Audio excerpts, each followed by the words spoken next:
శ్రీ గణేశ పంచకం. ఓం శ్రీరామజయం. సద్గురు శ్రీ త్యాగరాజస్వామినే నమో నమః. ఓం వినాయకాయ విఘ్నజ్ఞాయ చ ధీమహి తన్నో దంతి ప్రచోదయాత్.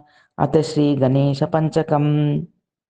వినాయక్ ఏకదంతాయ వ్యాసభారతలేఖినే విద్యారంభ వినూతాయ విఘ్నేశ్వరాయ తే నమః. గణేశ్వరాయ గమ్యాయ గానారంభనుతాయ చ గం రూపాయ గరిష్ఠాయ గౌరీసుతాయ తే నమః. అక్షరారంభన్ బంధాయ ఆగాద్య జ్ఞానసిద్ధయే ఇహలోక సుసన్నేత్రే ఈశపుత్రాయ తే నమః. ఉత్తమశ్లోక పూజ్యాయ ఊర్ధ్వదృష్టిప్రసాదినే ఏకచిత్తప్రదాత్రే చ ఏకయజ్ఞేయాయ తే నమః.